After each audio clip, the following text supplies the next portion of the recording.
ISL এর ভবিষ্যৎ কি সেই প্রশ্নে এবার জড়ালো কেন্দ্রীয় সরকারও।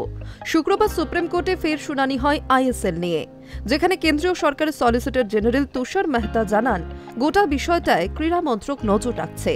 সেই সঙ্গে ক্রীড়া মন্ত্রক জানিয়েছে আইএসএল হবেই, কিন্তু পুরো ব্যবস্থাপনায় তাদের সপ্তাহ দুয়েক সময় প্রয়োজন। আইএসএল আয়োজনের জন্য এফএসডিএল সহ কোনো সংস্থাই আইএসএল এর জন্য বিড করেনি। পুরো বিষয়টি নিয়ে সুপ্রিম কোর্ট রিপোর্ট জমা দিয়েছেন অবসরপ্রাপ্ত বিচারপতি এল নাগেশ্বর রাও। ইতিমধ্যে দেশের ফুটবল প্লেয়াররা একযোগে আইএসএল আয়োজনের আওয়াজ তুলেছেন। আই লিগের ক্লাবগুলি কল্যাণ চৌবের নেতৃত্বাধীন ফেডারেশনকে কার্যত বয়কট করে ক্রীড়ামন্ত্রীর সঙ্গে সাক্ষাৎ করেন। আইএসএল এর একাধিক ক্লাবের সঙ্গে আলোচনাতেও ফেডারেশন কোনো রফাসূত্র পায়নি। এই পরিস্থিতিতে শুক্রবার শুনানিতে কেন্দ্রের সলিসিটর জেনারেল তুষার মেহতা জানান এই বিষয়টি কেন্দ্রীয় সরকারের সঙ্গে কথা হয়েছে, তারাও বিষয়টি নিয়ে উদ্বিগ্ন।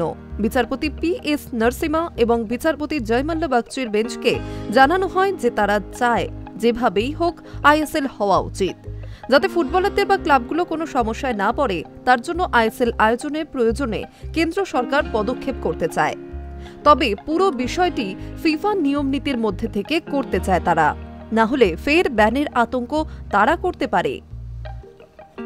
এই মুহূর্তে ভারতীয় ফুটবল নেই রাজ্যের বাসিন্দা।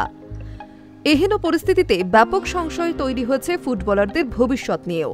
ইতিমধ্যে মোহনবাগান অনুশীলন বন্ধ রেখেছে, ক্লাবের জাতীয় কার্যকলাপ বন্ধ করে দিয়েছে কেরালা ব্লাস্টার্স, ওড়িশা এফসিও। সুপার কাপে টিকে থাকা 4 দল এখন অনুশীলন করলেও টুর্নামেন্ট শেষে কি হবে তা জানা নেই। অর্থাৎ মরশুমের মাঝপথে ফুটবলাররা কার্যত ঘরে বসে থাকতে বাধ্য হবেন। এবার দেখার জল কোন দিকে গড়ায়। Hi news network.